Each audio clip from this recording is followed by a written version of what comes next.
Hello viewers, freelancer Faisal YouTube চ্যানেলের পক্ষ থেকে আপনাকে জানাই সবাইকে স্বাগতম। আজকে যে বিষয়টা নিয়ে কথা বলবো সেটি মোস্ট ইম্পর্ট্যান্ট একটা টপিক। সো আপনি দেখবেন যে বিভিন্ন ওয়েবসাইটে, মানে বলা যায় প্রত্যেকটি ওয়েবসাইটেই এমন একটা নকশা থাকে যে কোনো একটা হেডারের মধ্যে বা এই যে হিরো সেকশন, প্রথম যে সেকশন রয়েছে তার মধ্যে এমন একটা ডিজাইন, অথবা আমরা অনেক ওয়েবসাইট দেখতে পারি যে এই যে একটা হিরো সেকশনের মধ্যে জাস্ট একটা টেক্সট ইউজ করা হয়েছে। তারপরে আবার দেখতে পারি যে বিভিন্ন ওয়েবসাইটে এইখানে একটা ব্যাকগ্রাউন্ডের ওপরে বিভিন্ন টেক্সট থাকে, এখানে বাটন থাকে। এই যে জিনিসগুলা, এই যে কাজগুলা, এইগুলো কিন্তু পজিশন দিয়ে করা হয়। আজ আমরা শিখবো যে পজিশনটা কীভাবে করতে হয়। সো পজিশন মানে হচ্ছে যে আমরা আমাদের মতো করে যেখানে খুশি সেখানেই কিন্তু আমাদের যে কোনো এলিমেন্ট বা আমাদের ডিভকে সরাতে পারি, নামাতে পারি, উঠাতে পারি ইত্যাদি। সো আপনি যদি ইন্টারেস্টেড হয়ে থাকেন তাহলে দেখে থাকুন সম্পূর্ণ ভিডিওটি। আর আপনি যদি আমার চ্যানেলটা এখনও সাবস্ক্রাইব না করে দেখেন অবশ্যই সাবস্ক্রাইব করে রাখবেন। আমি আমার চ্যানেলটির মধ্যে ওয়েব ডিজাইন ডেভেলপমেন্ট এবং গত পর্বে আমি দেখিয়েছি যে কীভাবে একটি মেনু তৈরি করতে হয়। মেনুটি দেখুন, এখানে আমি একটা ড্রপ ডাউন তৈরি করেছি। ড্রপ ডাউনের পর সাব ড্রপ ডাউনের পর একটা আমি ডিপ সাব ড্রপ ডাউন তৈরি করেছি, যেটা আপনাকে একটু গভীরলি এখানে আমি বোঝানোর ট্রাই করেছি। আর এরপরে আপনাদের যদি ফাইবার সংক্রান্ত যদি কোনো টিউটোরিয়াল পেতে চান, ফাইবারে যদি আপনাদের কোনো চুলকানি থেকে থাকে, এই ভিডিওর এই যে সিরিজ টিউটোরিয়াল বা এখানে যে সম্পূর্ণ কোর্স এখানে আমি শেয়ার করছি, এখান থেকে আপনারা অনেক কিছু জানতে পারবেন। সো আজকে বেশি কথা না বলে শুরু করা যাক আজকে টিউটোরিয়ালটি পজিশনিং নিয়ে। So without wasting A time, so let's get start with the video. So আজকের আমাদের আলোচ্য বিষয়টি হচ্ছে পজিশন। সো পজিশনটা তো আমরা কি সেটা আমরা প্রথমে বলেছি, এবং পজিশনটা কতটা গুরুত্বপূর্ণ সেটাও আপনাদেরকে দেখিয়েছি। সো আপনি যদি ওয়েব ডিজাইনের যদি কাজ করতে চান, ফিউচারে আপনার অনেক দারুণ ওয়েবসাইট তৈরি করতে পারবেন যদি পজিশন জানেন। পজিশন জানা না থাকলে কিন্তু আপনি দারুণ ওয়েবসাইট কিন্তু তৈরি করতে পারবে না। সো ফার্স্ট অফ অল আমাকে জানতে হবে পজিশন কত প্রকার। এখানে পজিশনের যে প্রপার্টিগুলো আমরা CSS এ ব্যবহার করব, তো সেখানে প্রপার্টি এখানে 5টা প্রপার্টি ইউজ করতে পারি। একটা হচ্ছে পজিশনের জন্য ফার্স্ট হচ্ছে স্ট্যাটিকটা হচ্ছে নর্মালি যেটা থাকে। তারপর হচ্ছে স্টিকি কি সেটা আমি আপনাকে একটু বল প্র্যাকটিক্যাল দেখাবো। তারপর হচ্ছে ফিক্সড, তারপর হচ্ছে অ্যাবসোলিউট, এবং ফাইনাল হচ্ছে রিলেটিভ। সো এই যে 5টা প্রপার্টিগুলো আমরা CSS এর মধ্যে অ্যাপ্লাই করব, সেটি আমরা স্টেপ বাই স্টেপ প্র্যাকটিক্যালি সবগুলো এক্সপ্লেন করবো আস্তে আস্তে। সো আপনাদের অনুরোধ রইল যে এই যে পজিশনের যে সম্পূর্ণ ভিডিওটি না টেনে দেখতে থাকুন, না হলে কিন্তু আপনারা অনেক কিছু মিস করে ফেলবেন। এখানে অনেক বোঝার বিষয় আছে এখানে। সো আমরা ফার্স্ট অফ অল যেহেতু আমাদের কোডিংয়ের কাজ, সো আমরা কোড এডিটর ওপেন করবো। কোড এডিটরের মধ্যে আমাদের ফাইলটা ড্র্যাগ করে এখানে ছেড়ে দিলেই আমাদের ফাইলটা এখানে HTML CSS পার্ট চলে আসবে। এবং কি করব, আমাদের যে কোড যেখানে এক্সিকিউট বা আমরা যেখানে দেখবো সেটা হচ্ছে ব্রাউজারটি আমরা পাশে ওপেন করে রেখে দিচ্ছি। তো এখানে একটা ফাঁকা ডিভ নিচ্ছি, ডিভের নাম ডিভ রাখছি। সো ডিভের মধ্যে এখানে লিখতে পারছি যে আমরা প্রথমে দেখবো হচ্ছে ফিক্সড। তো এখানে লিখে দিই যে this is fixed position fixed Depp. আমরা এটা লিখলাম ডিভ, হ্যাঁ, এটা জাস্ট একটা টেক্সট লিখলাম। এরপরে আমরা প্রথমে যদি দেখবো ফিক্সডের কাজ, তো ফিক্সডের কাজ দেখার জন্য আপনাকে এক্সাম্পল দেওয়ার জন্য আমি প্রথমে এখানে কিছু টেক্সট অ্যাড করছি। তো প্যারাগ্রাফ নিচ্ছি, প্যারাগ্রাফের মধ্যে আমি লরেমের কিছু টেক্সট ইউজ করছি 800 ওয়ার্ড। সো 800 ওয়ার্ড যখন আমরা এখানে লিখলাম, এখানে ট্যাপ প্রেস করলে আমাদের এখানে 800 ওয়ার্ড অ্যাড হয়ে গেল, দেখতে পাচ্ছি 800 ওয়ার্ড অ্যাড হয়ে গেছে। এবং সিমিলারলি আমরা নিচে ঠিক সেম কাজটা করব। প্যারাগ্রাফের মধ্যে আমরা প্যারাগ্রাফ পি দিয়ে আমরা ট্যাপ প্রেস করলে আমাদের প্যারাগ্রাফের স্ট্রাকচার চলে আসবে। দেন আমাদের লরেমে এখানে সেমভাবে আমরা 800 ওয়ার্ডে ট্যাপ প্রেস করলাম। এখানে আমরা কি করলাম, ডাবল প্যারাগ্রাফ নিলাম। এখানে আপনি আপনার মতো করে টেক্সট অ্যাড করতে পারেন, যেখান থেকে খুশি সেখান থেকে কপি করে নিয়ে এসে টেক্সটগুলো অ্যাড করতে পারেন। সো এখন বিষয়টা হচ্ছে যে আমরা এখানে একটা ডিভ রেখেছি, ফাঁকা ডিভ, এবং ফাঁকা ডিভ বলতে ভুল হবে যে এখানে কিছু টেক্সট আমরা অ্যাড করেছি এবং এখানে কিছু বড় টেক্সট অ্যাড করেছি, এখানে কিছু বড় টেক্সট অ্যাড করেছি, রাইট। এখন যদি আমরা আউটপুটটা দেখবো যে আমাদের এই যে সম্পূর্ণ আউটপুট এটা একটা স্ট্যাটিক ওয়েতে আছে। তো এখানে যদি আমরা স্টাইলিশ অ্যাড করি, CSS অ্যাড করি, তো CSS এর মধ্যে আমাদের ডিভটা কি নামে আছে, যেহেতু আমরা এই ডিভটাকে নিয়ে কাজ করবো। সো এই ডিভটাকে প্রথমে ফার্স্ট অফ অল আমাকে কপি করতে হবে, রাইট। এখানে যে নাম থাকুক না কোনো অসুবিধা নেই। ডিভটা যেহেতু একটা ক্লাসের মধ্যে রয়েছে, সো ক্লাসের যেহেতু ক্লাস, সেহেতু আমাদের অবশ্যই এখানে ফুল স্টপ বা ডট ইউজ করতে হবে। ডট ইউজ করে ডিভ লিখতে হবে। ডিভ লিখে কার্লি ব্র্যাকেট শুরু করে এর মধ্যে আমাদের যাবতীয় কাজগুলো করবো। তো তার জন্য আমাদের ব্যাকগ্রাউন্ড ইউজ করি। প্রথমে ব্যাকগ্রাউন্ড হিসেবে রেড ইউজ করি, হ্যাঁ। সো রেড ইউজ করার পর দেখছি আমাদের ব্যাকগ্রাউন্ডটা রেড হয়ে গিয়েছে। দেন আমাদের আমরা ভিতর থেকে এটা প্রসারিত করবো, কারণ এখানে আমরা দেখতে পাচ্ছি যে একটু চিকুন এখানে ডিফটা দেখতে পাচ্ছি। এখানে একটা প্যাডিং ইউজ করে আমরা প্যাডিংটা সাপোজ এখানে আমি প্যাডিং 20 পিক্সেল ইউজ করছি প্যাডিং, এবং এখানে আমরা একটা উইড ইউজ করছি, উইড সাপোজ এখানে 300 বা 400 পিক্সেল ইউজ করি, 400 পিক্সেল উইড ইউজ করলাম। এখানে যদি আমরা টেক্সটের কালার, এইটা টেক্সটের কালারটা হচ্ছে আমি আমার মতো করে ইউজ করছি, আপনি যদি ইউজ না করছেন অসুবিধা নেই, আমি জাস্ট এখানে দেখানোর সুবিধাতে ইউজ করছি। টেক্সটের কালার হোয়াইট রাখছি এবং টেক্সট অ্যালাইন সেন্টার করে দিচ্ছি, মানে টেক্সটটা মাঝ বরাবর চলে যাবে, এটা আমরা সকল জানি। এইটুকু যদি আপনি ইউজ না করেন অসুবিধা নেই, তবে বোঝানোর জন্য আমি আপনাদেরকে একটু দেখার সৌন্দর্য বাড়ানোর জন্য জাস্ট এখানে এই চেঞ্জেসগুলো আনলাম। সো এখন আমি যে জিনিসটা দেখাবো সেটা হচ্ছে যে পজিশনের ফিক্সডটা কীভাবে করতে হয়। তো ফিক্সড করার জন্য আমরা ফিক্সডটা কি, আমি সেটা প্রথমে জানি যে আমরা যদি ফিক্সড দেখুন আমরা যখন স্ক্রল করছি আমাদের যে 800 ওয়ার্ড, এই 800 ওয়ার্ড যখন স্ক্রল করছে তার মধ্যে থেকে আমাদের যে ডিফটা কাঙ্ক্ষিত ডিফটা কিন্তু স্ক্রল হয়ে কিন্তু আমাদের পরবর্তী 800 ওয়ার্ডের সাথে কিন্তু উপরে মিলিয়ে যাচ্ছে। তো আমরা কিন্তু এটা করবো না, আমাদের কাজ হবে যে আমাদের যে ডিফটা বা আমাদের যে এই যে ডিফটা, এটা আমরা যদি যেখানে করছি সেখানে একদম সেট করে রাখবো। সেখান থেকে আমরা যত স্ক্রল করি না কেন আমাদের এই যে কাঙ্ক্ষিত রেড ডিফটি এটা কিন্তু নড়বে না, সেখানে ফিক্সড হয়ে থাকবে। সেটি করার জন্য আমরা এখানে পজিশন লিখবো, পজিশন ফিক্সড। দেখুন আমরা পজিশন ফিক্সড দেওয়ার পর কিন্তু আমরা আসলে দেখতে পাচ্ছি আমাদের ডিফটা কিন্তু হারিয়ে গেছে। সো এটা কিন্তু হারিয়ে গেছে, এটা ভয় পাওয়ার কারণ নেই। আমি জাস্ট এখানে হারিয়ে থেকে গিয়েছে, আমি এটাকে ডিফাইন করে দিই যে তুমি কোথায় ফিক্সড হয়ে থাকবা। সো আমরা যদি সেটা দেখিয়ে দিই, সাপোজ এখানে আমরা টপ থেকে আমরা দেখিয়ে দিচ্ছি, টপ থেকে তুমি 0 থাকো, 0 পিক্সেল, উপর থেকে একদম লেগে থাকো, উপরে তুমি ফিক্সড হয়ে থাকো উপরেই। সো দেখতে পাচ্ছি যে আমাদের নিচ থেকে যত টেক্সট উঠে চলে যাচ্ছে, কিন্তু আমাদের যে কাঙ্ক্ষিত ডিফটা কিন্তু নড়ছে না। আমাদের টপ থেকে সাপোজ এখানে আমি 40 পিক্সেল যদি নামিয়ে দিই, বা এখান থেকে 100 পিক্সেল যদি নামিয়ে দিই, তাহলে দেখতে পাবো যে 100 পিক্সেল কিন্তু ঠিকই নেমে গিয়েছে, এবং এর নিচ থেকে সব টেক্সট কিন্তু চলে যাচ্ছে, ও কিন্তু সেখানে ফিক্সড হয়ে আছে। এইটা হচ্ছে পজিশন ফিক্সডের কাজ। সো আমরা যদি এবার যদি দেখি যে পজিশন, এবার দেখবো হচ্ছে পজিশন স্টিকি। সো আমরা এটা যেহেতু আমি এই ফাইলটা আপনাদেরকে দিয়ে দিব, ডেসক্রিপশন বক্সের ফাইলটা পেয়ে যাবো, সেহেতু আমি এই যে কোডটা লিখছি এটা আমি ডিলিট করছি না, এটা আমি এখানে রেখে দিচ্ছি। হ্যাঁ, এবং এখানে যা কোড সব কিছু এখানে দেওয়া থাকবে, আমি এরপর থেকে কাজ করব। তো এরপরে আমরা লিখতে পারি পজিশন স্টিকি করলে কি হবে। দেখুন স্টিকি করার মানে হচ্ছে যে আমরা যখন এই যে টেক্সটগুলা দিয়ে যখন স্ক্রল করবো, হতে পারে আমাদের টেক্সট আছে, বা হতে পারে এখানে আমাদের অনেক এলিমেন্ট আছে, ওয়েবসাইট যা থাকে, একটা ওয়েবসাইট যা থাকে, অসুবিধা নেই, জাস্ট আপনাদেরকে বোঝানোর জন্য টেক্সট অ্যাড করেছি, রাইট। সো এই টেক্সট যখন আমরা বা এখানে এলিমেন্ট বা স্ক্রল করবো, যখন স্ক্রল করতে করতে যখন এই যে ডিফটা আমাদের সামনে বা এইখানে যখন আসবে বা টপে যখন আসবে, তখন শুধুমাত্র সেখানে স্টিক হয়ে যাবে, আর সেখানে ফিক্সড হয়ে যাবে। আবার যখন আমরা নিচে নামাবো, সে নিচে নেমে যাবে, ঠিক আছে। তো তার জন্য আমরা পজিশন এখানে লিখতে পারি যে স্টিকি,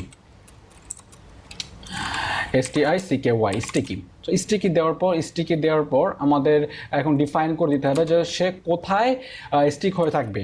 সো আমরা এখানেও সে সেমভাবে লিখতে পারি যে টপ এখানে ইউজ করতে পারি, যে টপ ইউজ করতে পারি। 200 পিক্সেল যদি লিখি, তাহলে দেখি আমরা এবার স্ক্রল করি, যদি স্ক্রল করছে এই যে 200 পিক্সেলে যখন আসছে তখন কিন্তু সে এখানে ফিক্সড হয়ে গিয়েছে। আমরা এখানে 200 না, আমরা এখানে একটা কাজ করি, 0 করি। হ্যাঁ, তো 0 পিক্সেল করে দেওয়াতে দেখুন আমাদের এবার যদি একটু স্ক্রল করি, দেখুন আমরা যখন এই যে ওপরে আসছে টপ 0, মানে টপ থেকে যখন 0-তে আসবে তখন সে ফিক্সড। এখন যদি বলি যে টপ না, আমরা বটম লিখি, এখানে বটমে 0 পিক্সেল। হ্যাঁ, 0 পিক্সেল দেওয়ার পর যখন বটম থেকে যখন আমরা 0 পিক্সেল হয়েছে, তখন কিন্তু এখানে যতই উপরে কন্টেন্ট থাকুক না কেন, যখন সে বটমে চলে আসবে তখন 0 পিক্সেলে ফিক্সড হয়ে যাবে। হ্যাঁ, এখানে কিন্তু টপ তখন আর কাজ করবে না। এখন টপ যদি এখানে বলে দিই যে টপ 0 পিক্সেল, তাহলে কি হবে, উপরে যাওয়ার সময় ফিক্সড হয়ে যাবে, আবার নিচে আসার সময় এখানে ফিক্সড হয়ে যাবে। এরপর আপনি যদি ভ্যালু যত ইনক্রিজ করবেন, সেখানে গিয়েই ফিক্সড হবে, সেখানে স্টিকি হবে। সো আমরা এটা দেখলাম যে কীভাবে হচ্ছে স্টিকি করতে হয় এবং ফিক্সড করতে হয়। সো আমাদের এই দুটা কাজ শেষ। এবার দেখবো হচ্ছে অ্যাবসোলিউট কীভাবে, অ্যাবসোলিউট অথবা রিলেটিভ কীভাবে করতে হয়। সো অ্যাবসোলিউট রিলেটিভ করার জন্য আমি এখানে গোটা HTML CSSটাকে মুছে দিয়ে আমি একটু পজ করে আবার শুরু করেছি এবং এখানে একটা ফোল্ডার তৈরি করেছি। যেহেতু আমি এই ফাইলটা আপনাকে দিব, সো সেহেতু এখানে আমি একটা ফিক্সড অ্যান্ড স্টিকি নামে একটা ফোল্ডার তৈরি করেছি, সেখানে আমি এই কাজগুলো করেছি এবং পরবর্তী ফোল্ডারটির মধ্যে আমি অ্যাবসোলিউট এবং রিলেটিভের কাজটি করেছি। ঠিক আছে, সো আমি দুইটা আলাদা আলাদা করে দিয়েছি এবং অ্যাবসোলিউট রিলেটিভটাকে জাস্ট আমরা এখান থেকে ড্র্যাগ করে ছেড়ে দিলাম। এখানে ইন্ডেক্স HTML এর মধ্যে যা আছে সব কিছু মুছে দিচ্ছি, এখানে যা আছে সব কিছু মুছে দিয়ে এটা ব্ল্যাঙ্ক রাখছি এবং CSS এর মধ্যে অ্যাবসোলিউট রিলেটিভের মধ্যে যে CSSটা রয়েছে CSSটা ওপেন করছি এবং এখানে যা আছে সব কিছু মুছে দিচ্ছি। ওকে, সো আমরা সব কিছু ঠিক করে ফেললাম। সেট করে ফেলার পর এবার হচ্ছে আমরা এখানে বাকি কাজগুলো করতে পারি। সো এখানে যে ব্রাউজারটি ওপেন করে নিতে হবে আবার। ওকে, এখন দেখবো হচ্ছে আমরা রিলেটিভ অ্যান্ড অ্যাবসোলিউট, এটা কিন্তু সবথেকে বেশি গুরুত্বপূর্ণ। ওকে, সো রিলেটিভ অ্যাবসোলিউটটা দেখার জন্য আমি এখানে প্রথমে স্ট্রাকচার গঠন করে নেব। ঠিক আছে, স্ট্রাকচার গঠন করার জন্য আমরা প্রথমে ডিভ নিব। ডিভের নাম দিব হচ্ছে সাপোজ প্যারেন্ট। সো প্যারেন্ট ডিভের নাম দিচ্ছি। সো এখানে আমি যে কোনো নাম ইউজ করতে পারি। সো এটা আমি আপনাদের বোঝানোর জন্য আমি এখানে লিখছি যে বাবা অ্যান্ড মা। ওকে, এখানে আমি আপনাকে বাবা মা মানে কি আমি সেটাও এক্সপ্লেন করবো, অসুবিধা নেই। দেন আমরা আরেকটা ডিভ নিব, সেই ডিভটা হচ্ছে চাইল্ড 1 ইউজ করছি। তো চাইল্ড 1-এর মধ্যে লিখলাম হচ্ছে বয় এবং আবার আরেকটা ডিভ তৈরি করছি, সেম কপি করে পেস্ট করেছি। এখানে চাইল্ড 2 দিয়ে এখানে বয়, এখানে গার্ল লিখলাম। ওকে, সো আমরা এরকম একটা নর্মাল একটা বাবা মা ছেলে মেয়ে লিখলাম। ওকে, সো এবার হচ্ছে স্টাইলিশ করবো। দেখুন স্টাইলিশ করার পর কতটা চমৎকার হয় আমি জাস্ট আপনাকে বুঝিয়ে দিচ্ছি। দেখুন আমরা পজিশন এবং পজিশনের যে অ্যাবসোলিউট রিলেটিভ, এইটার মানে আমি আপনাদেরকে যদি প্রথমে একটু এক্সপ্লেন করি। দেখুন অ্যাবসোলিউট মানে অ্যাবসোলিউট হচ্ছে এখানে পজিশনের যে অ্যাবসোলিউট রিলেটিভটাকে আমি আপনাকে যদি প্রথমে বলি রিলেটিভ এখানে যেই প্রপার্টিটা ইউজ করবো সেটা আমরা প্যারেন্টে ইউজ করবো বা বাবা মার ক্ষেত্রে ইউজ করবো। মানে বাবা মার ক্ষেত্রে ইউজ করবো, কেন ইউজ করবো? দেখুন আমরা এখানে যে দুইটি ডিভ এখানে ইউজ করবো, তার বয় এবং গার্ল, ঠিক আছে, এই চাইল্ডহুড ইউজ করবো কার সাপেক্ষে ইউজ করবো? অর্থাৎ আমরা বাবা মার সাপেক্ষে ইউজ করবো, কারণ তার ছেলে মেয়ে তো এখানে, তাই না? সো আমরা যদি পজিশন এখানে রিলেটিভ ইউজ করি এবং এর পজিশন যদি অ্যাবসোলিউট ইউজ করি তাহলে কি হবে, এইখানে এই যে ডিফটার মধ্যে আমাদের এই যে দুটি ডিফ এর মধ্যেই থাকবে, আমাদের অন্য কোথাও বের হবে না। আমরা যখন পুরো একটা গোটা ওয়েবসাইট তৈরি করব তখন মেইন ডিভ বা মেইন প্যারেন্টে যখন আমরা পজিশন রিলেটিভ ইউজ করে তার যেখানে যে পার্টগুলো বা সেখানে যে ডিফগুলো থাকবে সেইগুলো যদি আমরা অ্যাবসোলিউট করে দিই, সেই ডিফটার মধ্যেই তার সকল এলিমেন্টগুলো থাকবে। তো সেটি আমরা দেখি স্টেপ বাই স্টেপ। তো স্টাইল সিএসএসের মধ্যে আমরা প্রথমে যেটা লিখেছি সেটা হচ্ছে, আচ্ছা আমরা প্রত্যেকটা যে ক্লাসগুলো কপি করে নিয়ে আসি। প্যারেন্ট এটা কার্লি ব্র্যাকেট শুরু করে শেষ করলাম। তারপরে রয়েছে চাইল্ড CSILD চাইল্ড 1। তো চাইল্ড 1টাকে আমরা ডট দিয়ে আমরা এখানে চাইল্ড 1টা কার্লি ব্র্যাকেট শুরু করলাম, শেষ করলাম। এবং দেন হচ্ছে চাইল্ড 2টাকেও সেমভাবে আমরা ডট ইউজ করে চাইল্ড 2 লিখে আমরা প্রত্যেকটি আলাদা করে রাখলাম। এখন প্রথম যে ডিফটা আমরা তৈরি করেছি সেই ডিফটাকে আমরা যদি একটা ব্যাকগ্রাউন্ড কালার ইউজ করি, ব্যাকগ্রাউন্ড কালার ইউজ করলে কিন্তু আমরা প্রত্যেকটা জিনিস আপনি বুঝতে পারবেন। সো ব্যাকগ্রাউন্ড কালার হিসেবে রাখলাম হচ্ছে লাইট গ্রিন। এটা কাজ করছে না, বানান ভুল গেছে। আচ্ছা লাইট গ্রিন ইউজ করেছি, দেখতে পাচ্ছি আমরা সুন্দরভাবে একটা কালার এখানে ইউজ করে ফেলেছি। এখন এখানে যদি আমরা একটা প্যাডিং ইউজ করি, আচ্ছা প্যাডিং এখানে হাইট ইউজ করি সাপোজ এখানে 40 ভার্টিক্যাল হাইট, আমরা এতটুকু ভার্টিক্যাল হাইট ইউজ করেছি। তারপর আমরা এখানে পজিশন আমরা একটু পরে ইউজ করছি। তারপর এখানে চাইল্ড 1-এ যে কাজটা করবো, প্রথমে এখানে ব্যাকগ্রাউন্ড ইউজ করব। ব্যাকগ্রাউন্ড হিসেবে এটাকে রাখবো হচ্ছে সাপোজ আমি রেড রাখছি, রেড। এরপর এখানে আমি একটা উইড ইউজ করি,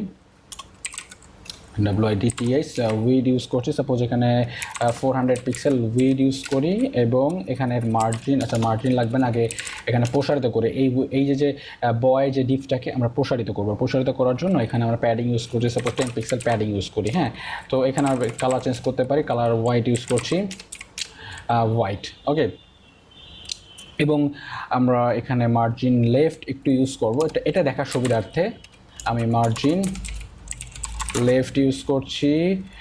এখানে 20 পিক্সেল মার্জিন লেফট একটু সরিয়ে দিলাম, একটু বাম পাশে সরিয়ে দিলাম। আমরা সেম কাজটা এখানে করব। হ্যাঁ, এটা কপি করে এটা পেস্ট করে জাস্ট এখানে কালারটা চেঞ্জ করে আমি ব্ল্যাক ইউজ করছি। দেখতে পাচ্ছি আমাদের কিন্তু এই যে কাজটা করলাম এই হচ্ছে প্যারেন্ট এবং তার মধ্যে থাকা এই যে চাইল্ডগুলো। এখন যে কাজটা করব সেটা আমরা দেখলে কিন্তু আপনারা বেশি অবাক হবেন যে এই যে ডিভটার মধ্যে এই যে ডিভটা আমরা এই যে সেকশনটা বা এখানে যে ডিভটা তৈরি করেছি এর মধ্যে আমরা ঢুকিয়ে দিব। ঠিক আছে, আমরা যেহেতু এই যে ডিভটার মধ্যে ঢুকাবো অবশ্যই হতে হবে এইটা হচ্ছে তার বাবা মা এবং এইটা ছেলে মেয়ে, তার ছেলে মেয়ে তার বাবা মার কোলে চলে যাবে। সো তার কোলেই থাকবে, তার কোল থেকে বের হবে না। ঠিক আছে, যদি আমরা রিলেটিভ ইউজ করি। সো আমরা যদি এখানে পজিশন হিসেবে পজিশন লিখে নিতে হবে, পজিশন রিলেটিভ দেওয়া হয়ে গেল। এইবার এখানে লিখবো যে পজিশন অ্যাবসলিউট। ঠিক আছে, এবার কিন্তু গায়েব। আমরা প্রতিবারই যখন রিলেটিভ দেওয়ার পর অ্যাবসলিউট দিব সেখানে কিন্তু আমরা তাকে টপ বটম বা কোনো একটা ভ্যালু তাকে না দিলে সে কিন্তু হাইড হয়ে থাকবে। তো আমরা যদি এখানে বলে দিই যে ঠিক আছে তুমি ওপর থেকে 50 পিক্সেল নামো, টপ থেকে আমরা এখানে ইউজ করলাম 50 পিক্সেল। দেখতে পাচ্ছি 50 পিক্সেল কিন্তু সে উপর থেকে নেমে গিয়েছে। ঠিক আছে, সে কিন্তু উপরেই ছিল, একদম উপরে। যখন আমরা বলেছি টপ থেকে 50 পিক্সেল নামো, ঠিক এখান থেকে ঠিক 50 পিক্সেল নেমে গিয়েছে। তো এটা কিন্তু অবশ্যই এই প্যারেন্টের মধ্যে রয়েছে। এবং আমরা যদি ঠিক সেমভাবে যদি নিচে আবার যদি টপ থেকে বলি, আচ্ছা এখানে লিখতে হবে যে পজিশন, প্রথমে লিখতে হবে পজিশন অ্যাবসলিউট এবং এখানে যদি বলি যে টপ থেকে তবে নামা হচ্ছে সাপোজ 100 পিক্সেল, এই যে একদম সুন্দরভাবে কিন্তু নেমে গেছে। ঠিক আছে, তো এটা কিন্তু পজিশনের খেলা।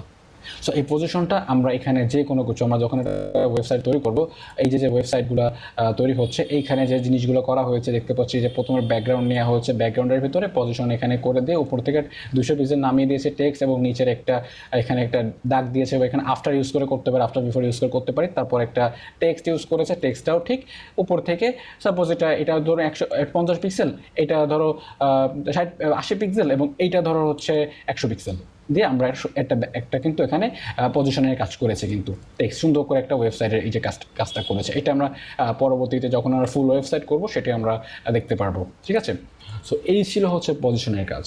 তো পজিশনটা আশা করছি আপনাদের বোঝাতে পেরেছি এবং আশা করি আপনার ধৈর্য সহকারে সম্পূর্ণটুকু দেখেছেন এবং চমৎকারভাবে আমরা এই পজিশনের কাজটা করতে পেরেছি। আমি এই সম্পূর্ণ ফাইলটাই আমি চেষ্টা করি না, আপনি যদি দেখেন যে আমার প্রত্যেকটা ফাইল কিন্তু আমি অলরেডি ইউটিউবে ডেসক্রিপশনের মধ্যে প্রত্যেকটা ফাইল পার্ট বাই পার্ট এখানে আমি আপলোড করে দিয়েছি। ঠিক আছে, সো আপনারা কিন্তু আমার ডেসক্রিপশন বক্সে প্রত্যেকটা ফাইল আপনি পেয়ে যাবেন শুধুমাত্র প্র্যাকটিস পারপাসে। যদি আপনাদের কোথাও কোনো কোডের প্রবলেম হয়, এমন হয়েছে আমি অনেক ভাইয়ের কাছে শুনেছি যারা HTML শিখতেছে কিন্তু ছোট্ট একটা প্রবলেম হয়েছে কোডের ভিতরে, আসলে সে ফাইন্ড আউট করতে পারছে না। এমনটা হয়ে থাকে যারা নতুন অবস্থা থাকে তাদের কিন্তু এই সমস্যাগুলো হয়ে থাকে, ছোটোটা ভুল ফাইন্ড আউট করতে পারে না। তো তার জন্য যদি এই কোডটা দিয়ে দিই সেক্ষেত্রে তার কিন্তু কোডটা দেখে কিন্তু প্র্যাকটিস করতে পারলে তার মোটামুটি সমস্যাটা সে নিজে ধরতে পারে। সো আমি এই কোডটা সাপোজ দিয়ে দিব। সো আশা করছি আপনার ভালো লেগেছে, যদি ভালো লেগে থাকে অবশ্যই লাইক করবেন। খুব কষ্ট করে ভিডিওগুলো তৈরি করি। সো আজকে ভিডিওটা পর্যন্ত, পরবর্তী ভিডিও দেখার জন্য আমন্ত্রণ রইল। Tata, bye bye.